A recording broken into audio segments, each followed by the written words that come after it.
Hello, I'm John Cervantes. I'm a fourth year history and political science major. So I'm Anya. I'm a second year BNS major at Northeastern. Hi, my name's Lauren Bruner. I'm a sophomore studying international affairs and political science. Hi, I'm Spring. I'm a third year data science and finance. What do 10 things I hate about you? How to lose a guy in 10 days. 27 dresses. And 13 going on 30. I love it. Well, besides the fact that they're numbers in all of their names, these movies are also categorized in the genre we call romantic comedy. Now, I'm sure you've heard of this genre before. A lot of the times it's dismissed, often called just a chick flick, which is so crazy because the gendering of an entire genre is a whole topic that we could talk about, but that is not the point of this video, but that is something that does need to stop. This genre is often dismissed, it's not taken seriously, and some people don't appreciate its cultural value. We talk about so many things, from community to love, relationships, a whole bunch of things that people could learn from and could use in this day and age. Let us define the term in genre romantic comedy. Okay, I guess romantic comedy is something that in theory is supposed to be funny because of the comedy part, but in my experience, movies that get defined as romantic comedy aren't really comedic in like an intentional way. Like it's very much more slice of life, and the humor of life is just in its mundaneness in a sense. Obviously things are heightened for like the sake of like just standard movie drama, but it's not like the stakes are low when it comes to most rom-coms, and I think that's the point, is that it's a level of escapism for people to think about love and to fantasize about it. From the Oxford English Dictionary, defines a romantic comedy as a film with a light, comedic tone and plot centering on a romance, often viewed in a sentimental or idealized way. Also, the genre of romantic comedy. Now, Claire Mortimer defines romantic comedy as a hybrid of romance and comedy genres featuring a narrative that centers on the progress of a relationship, resulting in a happy ending. In order for us to actually put this into context, and as a history major, the context is everything, we're going to refer to the ancient text. Long before Hollywood existed, long before the digital age, screen time, screenagers, there were these things, I don't know if you know about them, called theaters, and I'm talking about outside, active, through the elements theaters. There were playwrights, so we had plays. We're going to focus on two, one from that era and one a little bit more modern from like a Bridgerton era. William Shakespeare and Jane Austen. William Shakespeare, yeah, you heard it. The man who was probably the greatest playwright to ever, write in the English language, wrote some romantic comedies, and you might have even read some of them. So William Shakespeare, he wrote iconic tragedies such as Macbeth, Othello, Hamlet, and King Lear. But that man also wrote some romantic comedies. Before we get into the ones he wrote, let's talk about both of the authors as authors in some of their works. They do include, topics of courtship, marriage, conflict, and usually resulting in a happy union in the end. Shakespeare's Shakespearean comedies specifically centered on mistaken identities, verbal sparring, and the restoration of social order through marriage. To name a few, Much Ado About Nothing, The Twelfth Night, and The Taming of the Shrew. Jane Austen novels, they also explore the tensions between love, class, personal growth, ending and resolutions that display both emotional and moral development. So obviously we have books such as Emma and Pride and Prejudice, most iconically Pride and Prejudice, but Emma should not be forgotten. That book is also brilliant. Claire Mortimer, she explains that the genre in its cinematic form follows a similar structure. Obviously, two people meet, the obstacles keep them apart, and through a series of complications, they ultimately come together. This is classic in a lot of romantic comedies. It's the same kind of rigid, but not really. It's the same flexible formula. It seems like Jane Austen and William Shakespeare did this long before we had the official title of romantic comedy, and both of their works were taken seriously. So what does that mean about the genre today? Well, let's get into that. What was the first romantic comedy you remember watching? Wait, I can go first. So one romantic comedy I watched, I feel like no one knows it. It's a movie called Serendipity.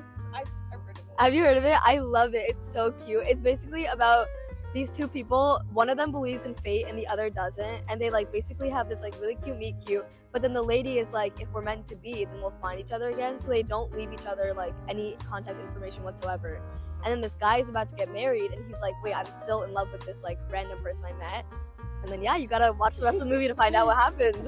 In order to follow this properly, we're gonna break the genre down into 4 main elements. Our first element, the meet cutes. Next, we have the introduction of the tension. Next, we have the conflict at its peak. Finally, the happily ever after. Those are our 4 main components, but there are many smaller ingredients that we're gonna address throughout this video. Those are just the main ones that we're gonna break down. It's important to keep these in mind when we're talking about romantic comedy as a genre.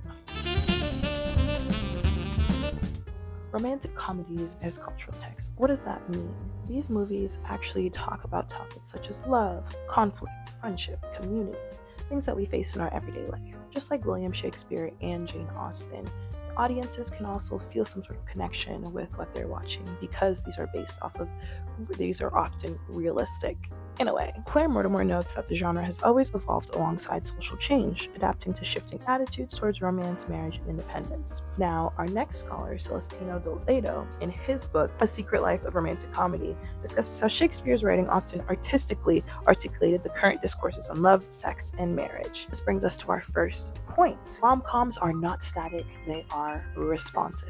What this means is that romantic comedies do not live in isolation of the worlds that they exist in. They actually reflect society and they continue to change alongside of society. So as culture shifts, romantic comedy shifts. They are responsive. What is the oldest romantic comedy that you've seen, if you remember? I can't remember the oldest I've seen. I mean, when I was younger, I watched Disney Channel a lot, and there were always plot lines or like love stories. I think one of the earlier ones I saw, because my dad was a big fan of this, was Groundhog Day. Oh, I've never seen that one. Highly recommend. My family is also really, really big into Adam Sandler, so I mean, 50 First Dates is my favorite.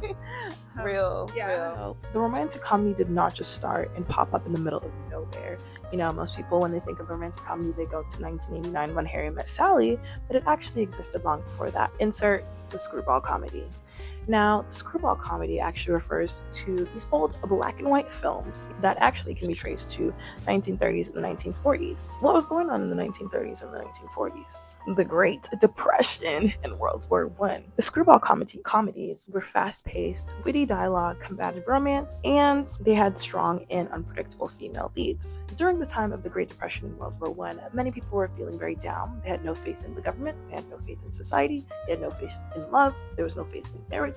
There was no faith. These comedies emerged and they were very, very, very, very different than the lived realities of the individuals of this time. So it's kind of, I guess, some delusionship, but it also was the hope and the faith and the comfort that these movies provided.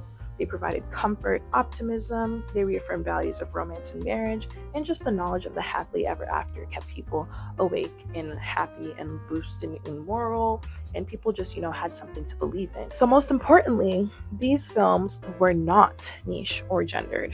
Remember earlier when we mentioned how romantic comedies are often considered gendered films? These films were not gendered. Everyone was watching it. It was mainstream entertainment. There was men, women, children, grandmothers, grandfathers. Regardless of age, everyone was watching this. Why? Because they brought comfort during a time of despair. What separates the two is that the screwball comedy takes both itself and love lightly, treating it with humor, while the modern romantic comedy takes love more seriously. And now we've established that the romantic comedy is not new, both literature-wise and on screen. But let's talk about the genre and the industry. Romantic comedy we know today is most definitely not the romantic comedy Shakespeare was portraying to his people back in the day. The thing about genre is that genre films are often repetitive. They have a formula that gets used, reused some more, recycled, brought back from the death. Genre films are often associated with mass production. So that just means that there's a formula for a specific genre, whether that's the romantic comedy, the horror, thrillers. There is usually a recipe that is used, the formula, the secret formula.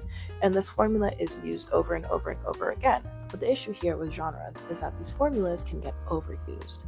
while they are reliable, they are good marketing tactics. Once they get overused, that can actually cause these films not to be taken so seriously. Recognizable patterns and conventions equals financially reliable. And when they replicate previous formulas, that means guaranteed profits. It's the same way that people continue to resell the same formula over and over again in different packaging, is because it might appear new, but it's really the same thing deep down. Let's face it, we've all scrolled through social media and either liked or reposted motivational quote talking about taking risks, journeying into the unknown, just like Elsa going into the unknown, knowing damn well that most of us were not going to do any of that. Nothing of the sorts. It's not your fault. It's actually just who we are as humans. I don't know if you've ever heard of the guy Abraham Maslow. He created this hierarchy of needs, He's just a famous American psychologist. He put safety and security as quite literally the second tier of needs. And my dear viewers, comfort is a form of safety. In addition, of course, when it comes to genre and industry, comfort is marketable. Between the fine line between just right marketing, again, there's also that excessiveness that can come with repetition. With the guarantee of profit, being overly excessive, doing the same thing over and over again, can lead to a cycle of replication. And because genres can become oversaturated, some people can assume that genres can be repetitive, predictable, and some even go as far as saying they lack artistic value. In other words, the very qualities that make a genre peak very good at the top of the pyramid can also be the same qualities that put a genre at the bottom of the pyramid. It's important to have the balance between both. If the genre does get over-repeated, it can lead to its dismissal. These shifts are not just about their content, they also involve context. We're going to ask ourselves 4 questions. Number 1. Who is making, aka writing, directing, producing, starring, and releasing these films? There's a lot of work that goes into making a movie. It's not just one person, and it doesn't happen overnight. And number 2, how are these films marketed? Who is doing the promotion? What are they promoting? What are they selling this movie as? And number 3, who are these films marketed for? So who is the intended audience? Is it children? Is it women? Is it men? Is it a certain age group? What type of people are they trying to make movies for? And lastly, how is cultural value assigned? Now this is very important because cultural value is assigned differently depending on the culture that you're in. Now to break down my capstone itself. So for my capstone, we're going to follow the evolution of the modern day romantic comedy. Now in order to do this, we're going to be analyzing the history, which was just previously explained briefly, but then also the history in terms of the movies that are released during this peak 1989 to 2009 era of romantic comedies. Don't worry, we are going to talk about some more recent releases because it is the big 2026. But for the bulk of this, we are going to address the older ones, starting off with When Harry Met Sally in 1989, ending with The Proposal in 2009. When Harry Met Sally is going to serve as kind of our blueprint because this was kind of the start of the modern romantic comedy era, but it's not the only movie that we'll be analyzing. And when I mean analyzing, it means analyzing the key components and how they fit into our rom-com recipe is what we're going to call it, the secret formulae that makes a rom-com a rom-com. Why When Harry Met Sally? Well, if you haven't seen the movie, I suggest you go see it right now. Don't worry, I'm gonna give you some time. We're just gonna pause. And we're back. When Harry Met Sally, released in 1989, written by Nora Ephron, directed and produced by Rob Reiner, it established the recipe, what we're going to use to talk about other romantic comedies in the genre as a whole. Kind of like The Screwball, features witty dialogue, emotional realism, mutual perspective, optimism about relationships, stages an ongoing conversation about relationships, and in this case, the question of whether men and women can ever just be friends. Fun fact, or not really fun fact, but it could be by the end of the time of telling the fact. There was a different ending for When Harry Met Sally, and he met his wife on the set of the movie or in the process of making the movie, and that's why he changed the ending to make it happier, because he had a more positive look by the end of it. So love wins again. We're going to introduce our 14 other films. First, our urban fantasy films. We have Sleepless in Seattle and You've Got Mail. Our teen adaptation films, we have Say Anything, Clueless, 10 Things I Hate About You. Our career women, post-feminism kind of arc that we're going to group these together are Bridget Jones' Diary, Legally Blonde, and The Proposal. Next up, we have Love as a Strategy or Gender Debate. We have Two Can Play That Game and How to Lose a Guy in 10 Days. Then kind of our outlier about the economic mobility, we have Pretty Woman. For marriage as a setting, we have Four Weddings and a Funeral. And then for the later on deconstruction of the genre, we have She's the Man and Kissing Jessica Stein. My hope is that by the end of this, you will have, number one, a greater appreciation for the romantic comedy genre. Number two, understand its history and societal value, which I hope by now you can understand its history at least. And number three, I guess I'll see you at the end of the video and hope you understand it by then. Have you ever experienced a meet cute? Our first order of business here is going to be tackling the meet cute. Now, obviously, when our characters meet in the movie, they have this type of cute, as the name suggests, interaction. The meet cute is more than just the meeting of their two characters. It matters where they're meeting, if they knew each other before their meeting, and just the nature surrounding it in total. Our first claim is that the romantic comedy creates a sense of emotional comfort through meet cute with relatable characters in an urban fantasy setting and some community. Now, for this segment, I want you to think about what makes a movie comforting. Is it the moment our two leads meet, the city that they live in, or is it the community that they're a part of? Or maybe the community they're not a part of. At the end of the day, romantic comedies create a world where love is possible and community is possible, so that when we're watching these movies, it's not far-fetched. Maybe based on our reality, it might be far-fetched, but the world that it's created in, it seems very, very real. At the beginning of every romantic comedy is the meet cute. It's when our two characters meet each other, or re-meet each other, depending on the context of the film. When the characters meet, they could often fall in love, they could fall in hate, they don't have to like each other. It establishes the relationship that the characters will have for the rest of the film. In addition, the meet cute also can foreshadow the conflict that will ensue after. Because we kind of have an idea of the characters, or at this point in time, we kind of get an understanding of who they are as individuals, or maybe after we'll get an understanding of who they are as individuals. So much that happens at this meet cute. It's not just two characters meeting, and it does not need to be simplified like that. It shouldn't be simplified like that because it's much more complex than you think. Let's talk about our characters. There are two main groups of characters when it comes to rom-com.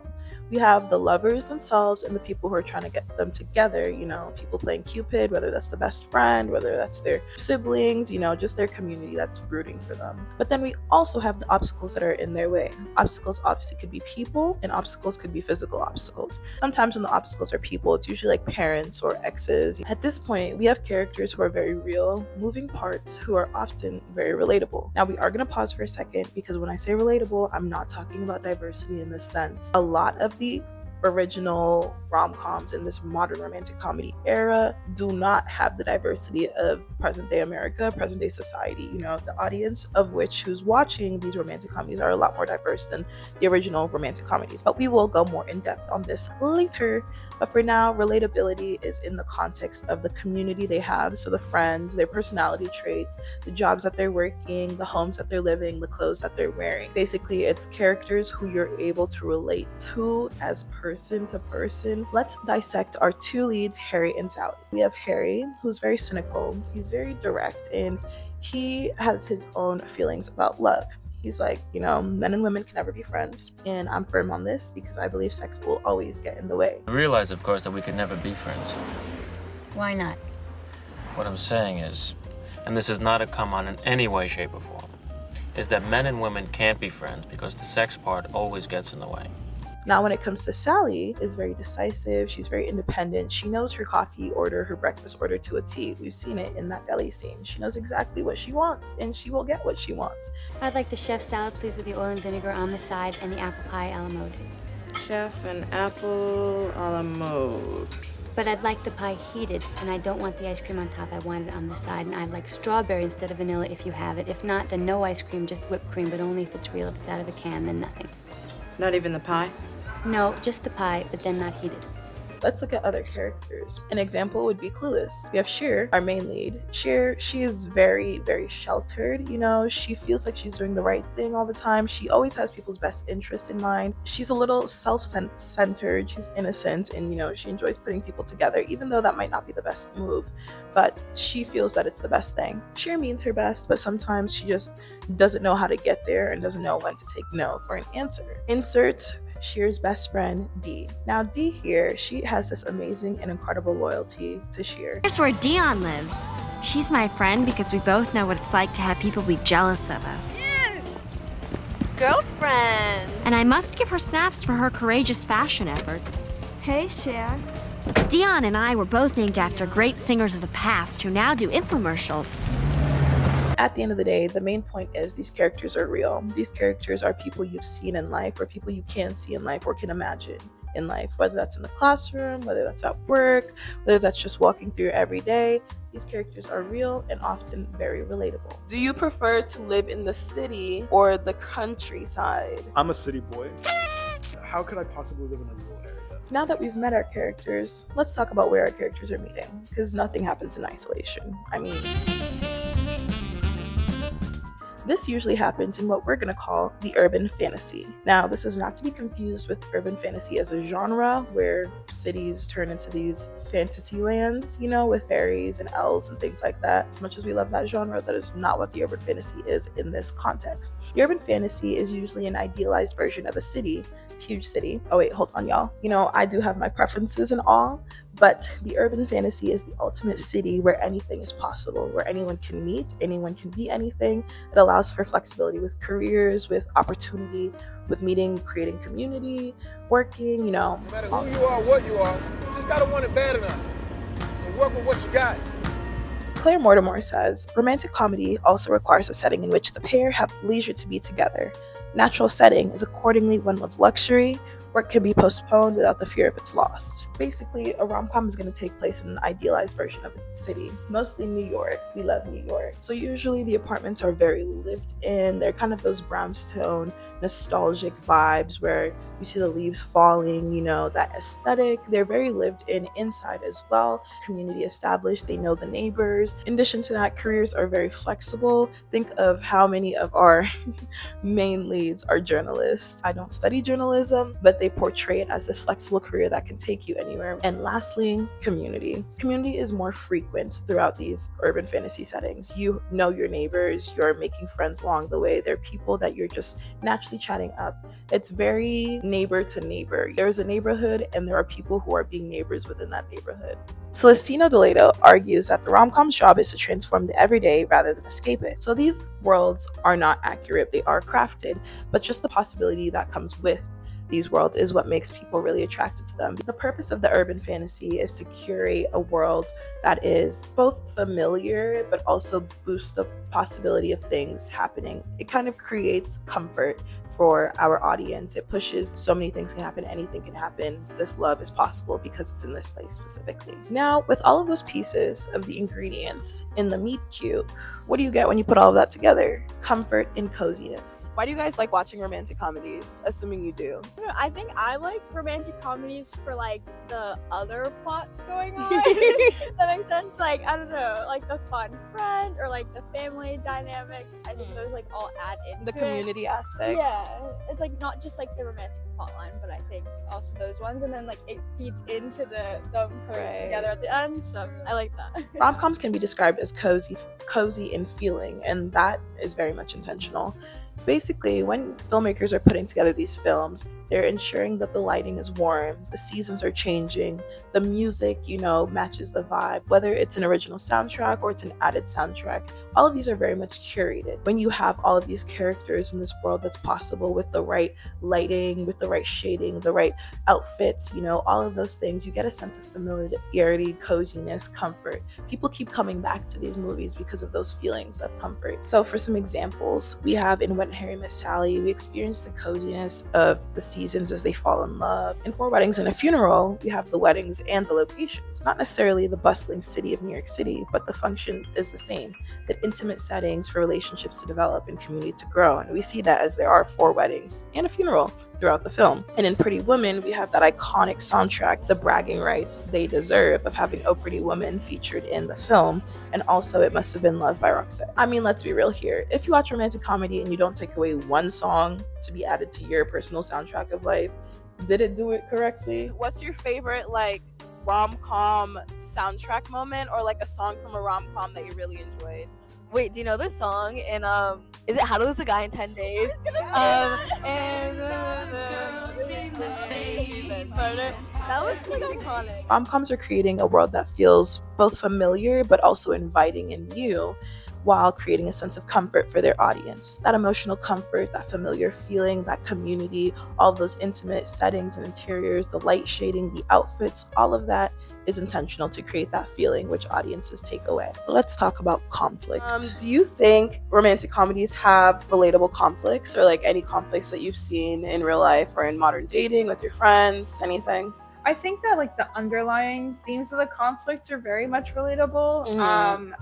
Obviously they are very exaggerated and scaled up, and the reactions are much more like boisterous than they would be in real life. But I think like, you know, small things building up over time and not noticing, like that's a really big thing. Or, you know, people cheating, that's also a really big thing. Or when people are friends for a while and then that becomes a relationship, and like how do you navigate the change in relationship? That happened with my closest friend and her now boyfriend. Like they were really close friends and they started dating. So it was I think those are all like very common plot lines. Obviously it's taken to a scale that's unrealistic, but the themes are very much true. Real.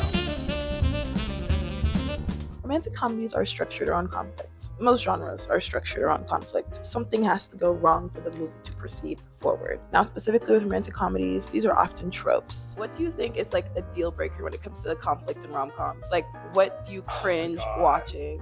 I hate a miscommunication. Oh my gosh, give me 5. Literally. I hate. Lecker Grindin states that conflicts addressed in rom-coms are usually as old as courtship, but they're presented with a contemporary context. Basically, here are 3 major fields of conflicts. Conflicts between generations. We have the parents, especially the father, being opposed to the child and their relationship. Parents represent the established order, experiences, and reasonable judgment compared to the current passion of our lovers. Next, we have the problems between men and women. So, in often heteronormative relationships, this is identified as the battle of sexes, usually stressing the societal norms placed on each gender. Lastly, we have the internal conflict. The characters are facing kind of ideological or independent inner level conflict. Because rom-coms are very character driven, internal conflict is often displayed. The point is, conflict that is the main conflict, because there can be smaller conflicts within romantic comedies, are a lot deeper than just the miscommunication. It's much deeper than that. It's something that usually the audience can relate to, something that is seen in our everyday, something that can present itself in many different ways, but at the root of it all, the basic conflict itself within those 3 categories is something that's very relatable that people can and are facing every day.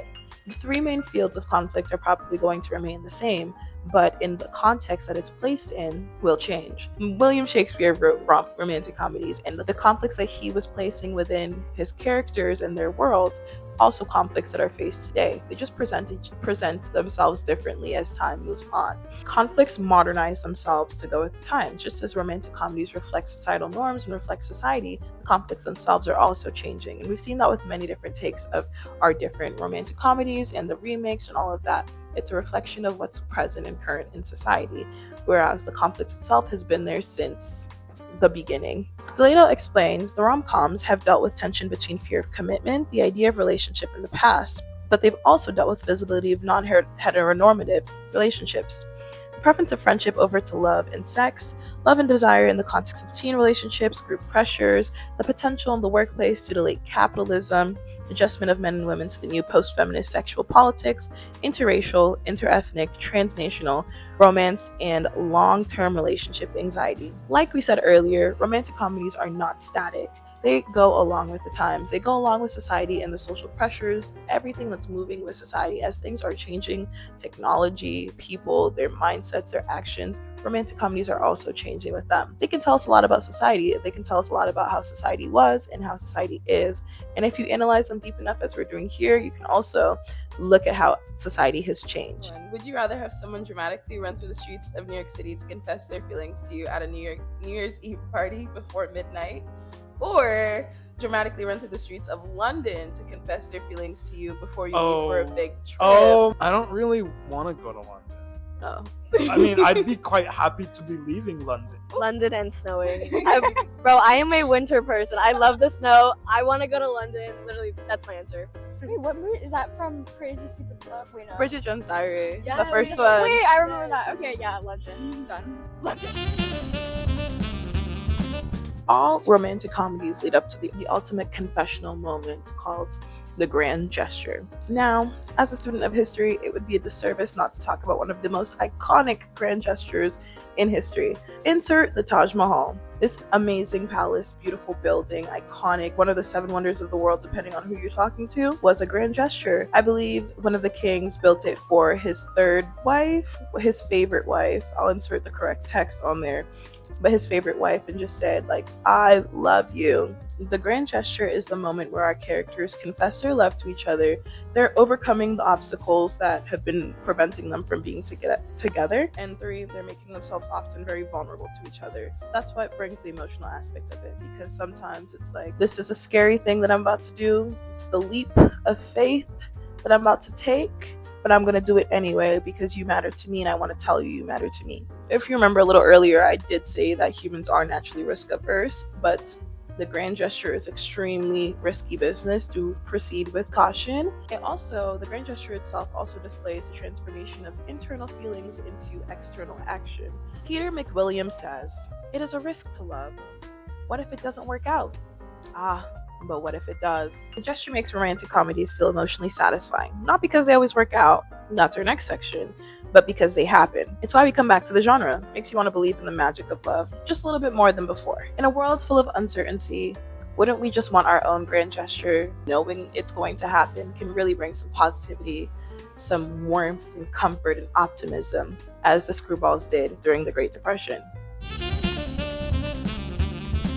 Because the romantic comedy is part of the comedy genre, they have to have a happily ever after in the end. Comedy genre promises a resolution. The characters do resolve the main tension, the main conflict. The point is, we return for the same stories over and over again. Aristotle, as quoted by Mortimer, says, "The tragedy leads to a happy ending for its protagonist, who is generally of noble origin, whereas comedy represents the lives of those from the lower echelons of society and will always lead to happy end." What now? Comedy represents who? From where? Aristotle, I have a bone to pick with you. Let's look at a happier quote. Grindon says, "Laughter sets the tone for the genre, assuring the safety of the characters and the viewer's pleasure." Now that's what we like to hear. We are focusing on the happily ever after because of that emotional comfort that it brings. What is your favorite happy ever after in a rom-com? I really like Pretty Woman. I think that's a great movie. I just watched that this semester. Yeah. The screwball era of romantic comedies came during the 1930s and 1940s, as we established earlier. During this time, a lot of people were living in despair. There was a lot of sadness, a lot of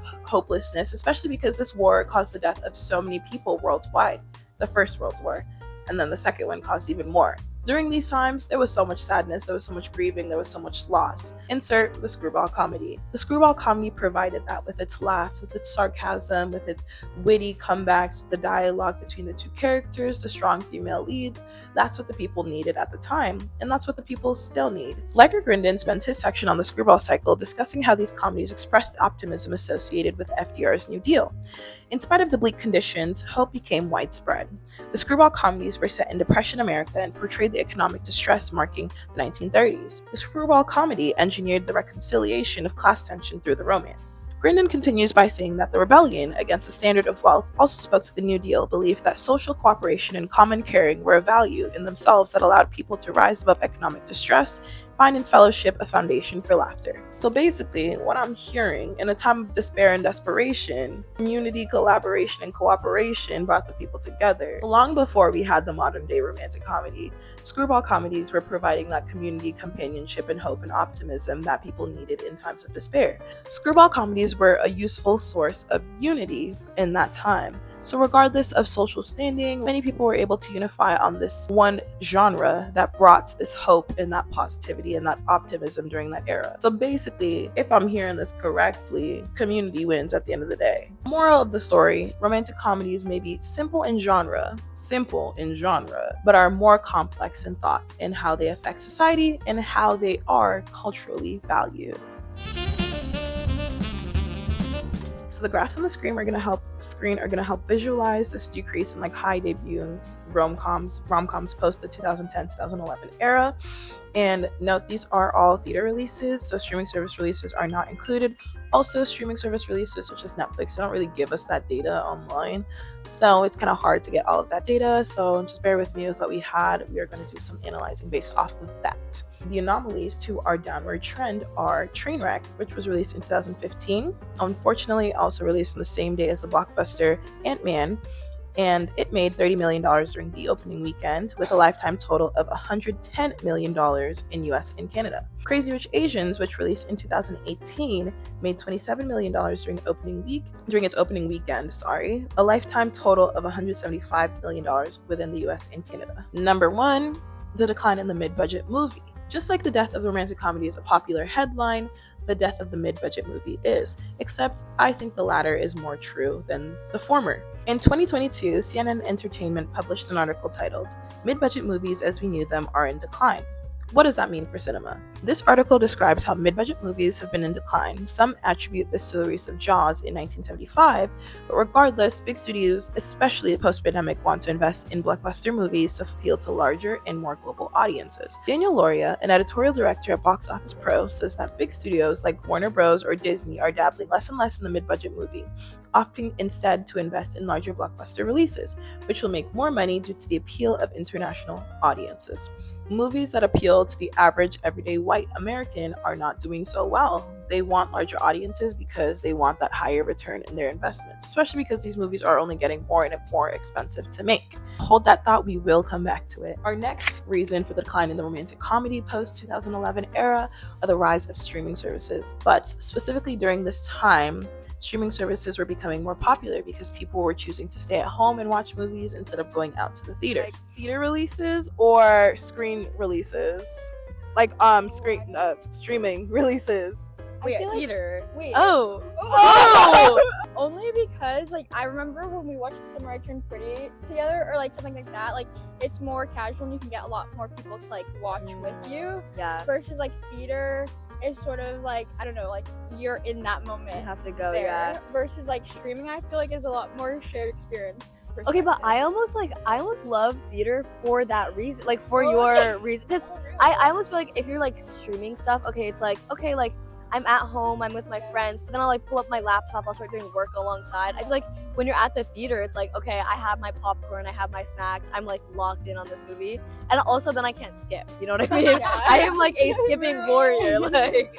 We watched People We Meet on Vacation, and I feel like that would have been such a good one to watch in theaters with like other people, because it's like most people have read the book or heard about it or something, and then coming to theaters and realizing like a bunch of other people are having this experience together. Like I agree, the shared experience for me are more like at the theater. I love when at a theater everyone has like a collective reaction. Yes. Like me and Spring watched Wuthering Heights in the theater, and the reactions to that movie were so funny. Like Jacob Lordy had like a glow up in the middle, and everyone starts cheering. I was like, bye.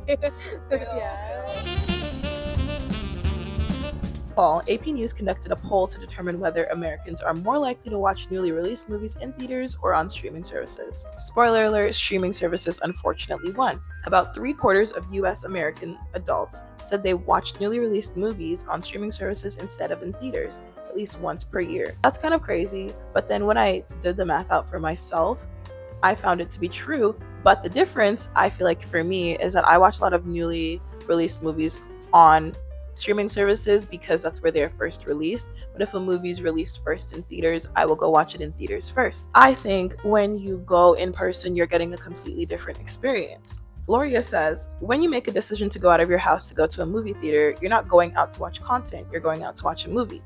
The physical act of going to the movies and the moving parts around it, such as buying tickets, coordinating with friends, transportation to and from, being in the theater with other people, and having to physically be present in the theater so you can't just walk away or go watch something else or multitask. That's what the whole experience is about in the movie theater. To do justice to a movie, you have to see it at the theater. Does anyone hear that? Like, can we pin that on somewhere? Put that on a billboard? Put that in the sky, please? No. Please. I just rewatched Ratatouille in theaters at Village Corner. That's awesome. And it was such a great experience. I honestly don't really watch, like I wouldn't select to watch the movie on my own at Right. home, but then going to like the Coolidge Corner, Right. watching it, and then also being in a room full of children who are watching it for the first time. Absolutely incredible. Yeah. Like my friends and I made a whole day about it, and since it wasn't like an AMC or anything much Right. smaller, it was Right. so cozy, it was so cute, and I love that. That's I love it. awesome. Yeah, my dad. Whether it's the initial release or when a rom-com is added to streaming services, putting these films on streaming platforms increases overall access and likely exposure. Streaming services are not inherently bad. For example, 10 Things I Hate About You came out in 1999. I was born in 2005. So long before I was alive, this movie was out in theaters. I did not get the chance to watch this movie out in theaters. Instead, I was recommended this movie by a friend in 2022, and I watched it for the first time in December. It is my favorite romantic comedy of all time. But I wouldn't have had that original theater experience. If it were to be released in a theater or streaming in a theater, I would go watch it in a theater. But since that isn't a luxury that is very common, I'm forced to watch it in a streaming service. But that's not a bad thing because, again, I can watch it as many times as I want to. And then I can also watch this with friends and show people over and over again. I can rewind, I can skip, all of that good stuff. Streaming services are not inherently bad, and I'm not saying they are. I'm saying the experience provided by streaming services compared to theaters are different. Now, example of this would be To All the Boys I've Loved Before, which came out in 2018. To All the Boys I Loved Before is also one of my top romantic comedies, but this one was only available on streaming services. This initially came out on Netflix, and I remember watching it for the first time after coming back from winter camp youth retreat, and my sister and her friend, they were like, you should watch this movie.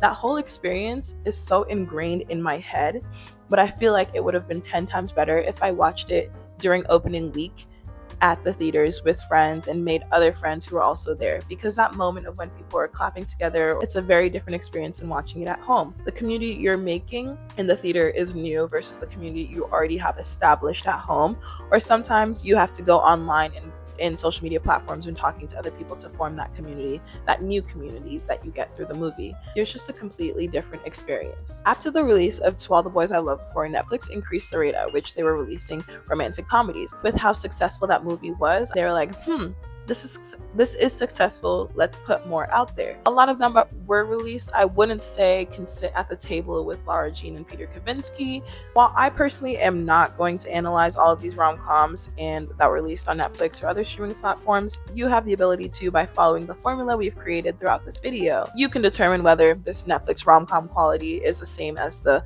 modern rom-com quality from our peak eras that we've established earlier. Now that you're more familiar with the formula of the romantic comedy, we're going to address the elephant in the room of diversity. Relatability, according to Diversity Index, earlier, those rom-coms were kind of a flop. But if we look at modern rom-coms, they have becoming increasingly diverse. Why? Because like we said earlier, we're trying to appease a wider audience.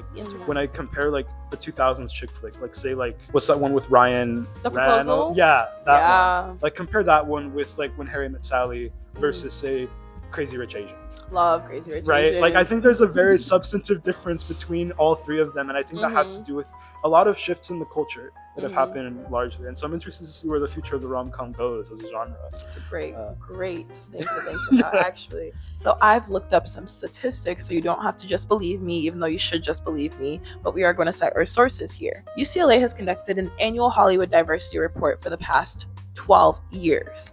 And has found increasing evidence that as the United States continues to diversify, so do the films that are doing incredibly well in theaters. While there is over a decade of data, we are going to focus primarily on 2017-2018 when Crazy Rich Asians and Love, Simon came out. The overall statistic is that films released in 2018 with minority casts of less than 11% had the lowest median domestic box office in opening weekend ranks. The highest grossing film domestically in 2018 was Black Panther, and it was also the second highest grossing film internationally behind only Avengers: Infinity War. Now both of these are blockbuster films, but they're also incredibly diverse blockbuster films, so it's something that we can learn and take into the romantic comedy genre. Before I reveal where we find our two romantic comedy releases for the same year, I do want to point out some other statistics about 2018, especially because this was an incredibly hard year for movies to chart and do extremely well just because everything released this year was just iconic and exceptional. In addition to the insane number of superhero films released this year, there was also The Grinch, Jumanji, The Grinch the cartoon one, Jumanji, Welcome to the Jungle, Mission Impossible, Fallout, and A Star is Born. So with all of that in mind, Crazy Rich Asians was number 17 for the year and Love, Simon was number 78 based off of weekend scores alone. Both of these are in the top 100 of the highest grossing romantic comedies of all time. So these are the best of the best, and they also did pretty well if you consider all things considered in the year 2018. It's also important to highlight that both of these films were incredibly groundbreaking in the genre itself. Crazy Rich Asians, with a majority Asian cast, also something new that the romantic comedy has not seen, the genre has not seen, and Love, Simon being non-heteronormative, also something that's new to the genre. This just goes to show that as society continues to diversify, the movies that are created also need to reflect that diversity. Again, responsive, not static. So what does all of these numbers, charts, and data tell us about the industry of the romantic comedy? Number one, initial theater releases offer a sense of community, enhancing the overall initial experience that romantic comedies bring. Streaming services provide access and increased visibility and rewatchability, in addition to the feelings of comfort and coziness, because people are rewatching this in a comforting environment that they are also creating at home. Lastly, the modern romantic comedy can sustain diversity. In fact, it's welcomed if it's done correctly. So we've established the recipe earlier. We have the meet cute where these characters are meeting. We have relatable characters that we can see ourselves in, and these worlds that we can see ourselves living in, and experiences that we've also had ourselves. We have the conflict that comes and tests the foundation of these characters, whether that's internal conflict, whether that's conflict within relationships, dynamics in the hierarchy, or a battle of the sexes moment. And then we have the grand gesture and the happily ever after, the moment where we believe everything will be okay. We see this positivity, we see where all of the conflict, everything that's gone on, comes to an end and gets wrapped up. That is the comfort that brings us back time and time again to these movies. So we've said these rom-coms respond to societal shifts, whether that's diversity, whether that's in location, whether that's experience. They're responding to society as we are moving on. We have very real characters who we find relatable. We have experiences and conflicts that we've also gone through. And these conflicts, again, are not surface level conflicts. They're much deeper. They're conflicts that at the end of the day, we've experienced ourselves, maybe in a different context, in a different format, but it's a general conflict that many of the audience members have seen themselves. Legger Grindon says, the changing social context of romance and the ever-shifting mores surrounding gender, sex, and courtship sparked the historical evolution of the genre, which constantly yields new opportunities for creativity. Romantic comedies are not solely about romance. They are about characters, and these characters are not just on screen, they're also off screen. We see ourselves in these worlds, we see ourselves in these people, the problems we've maybe gone through, problems that we're looking for answers on ways to solve, worlds that we want to live in, and often the optimism that we need, especially in times of hardship, as we've talked about with the screwball comedy, when everything else in the world isn't going right. We need that positivity, we need that optimism. People have returned to these films because they love the feeling, the comforting feeling, the community that can come with it. These films are meant to be quoted, watched over and over again, watched with friends, watched with new friends. These films are meant to be experienced together. The problem that we have is the lack of romantic comedies. We've seen for the past decade that Netflix has been pumping out romantic comedies like it's the easiest thing to make. The problem here is the lack of community and the lack of feeling that comes with the romantic comedies. If you're still waiting for point number 3 from earlier, romantic comedies provide a sense of community. Romantic comedies are a genre of community. They've always been a genre of community, and that's what we need to bring back. Key ways on how to bring the romantic comedy genre back. Number 1, as the statistics have shown, increasing diversity. Because we can't change the classics or the lack of diverse casting, we can influence the future. We've seen the success of this in our 2018 releases such as Crazy Rich Asians, Love, Simon. Now, some people might ask, if we're showing many different versions of the audience on screen, isn't that just changing the whole romantic comedy as a whole? Well, if you look at the history of the romantic comedy, the formula itself is what makes the romantic comedy a romantic comedy. In addition to the community and all the other moving parts that I've mentioned, that formula is very flexible. It's very plug and play. We've seen it in many different versions of like the Cinderella stories or even Shakespearean tales remakes. The genre itself is there. The formula is what makes that genre, and then you just have to plug and play the different characters, the different relationships, the different people. Next, we have organic and realistic representation of relationships. In this day and age, technology is very prevalent in our daily lives, but that doesn't mean we have to really incorporate social media into every single thing that we do. We can show relationships otherwise and display them without including technology too deep. We've seen it in You've Got Mail and the 2004 Cinderella story. Technology was prevalent, but it wasn't the whole focus of the story. Number 3, probably my favorite point, theater releases. Think about it. Being in a full theater of people who also came together to watch this movie, that experience is not something you can recreate at home. And number 4, if you're a filmmaker looking for inspiration, book to movie adaptations is the way to go. We've seen it with Crazy Rich Asians and To All the Boys I've Loved Before, 2 incredibly successful movies that were books prior to their release. There are so many well-written plots out there, and I genuinely think if you are looking for inspiration, because it can be hard, because it's hard to create something completely new under the sun, but remaking like a Shakespearean play, using a book, working with an author to create a book to a movie adaptation, trust not every single book needs to become a movie. If you do need a list of books that you would like to turn into movies, I have a collection and I have a list, so let me know. All in all, the genre is not dead. While the cultural value that society has given to the genre has diminished and all, I don't think its actual inherent value has changed at all. We may have seen different qualities, different types, but the inherent value that it's had since the beginning of time, when it was just literature or when it was just plays or when it was the screwball comedy or during its peak in the Romantic era, that hasn't changed, and that's what we need to bring back. Claire Mortimer says, "It seems foolish to claim that the genre will ever die, as it revolves around perennial themes, romance, relationships, identity, that have always been part of our shared culture. Whether literature, theater, or film, the genre explores themes and issues that are central to the experiences and desires of the audience, yet it simultaneously evolves to reflect shifts in the audience, industry, and society. We need to bring back the romantic comedy genre, and we need to bring it back in its proper form." Well, that's the end of the interview, guys. Thank you so much for participating. Appreciate it so much. Thank you so much for having me. Of course. Well, thank you for having us. I love rom-coms. Keep watching rom-coms. Keep supporting theaters. I We love to will. hear it. Love to see it. Just will be in theaters in Doomsday. Period. Yes. Yay. Thank you. Bye.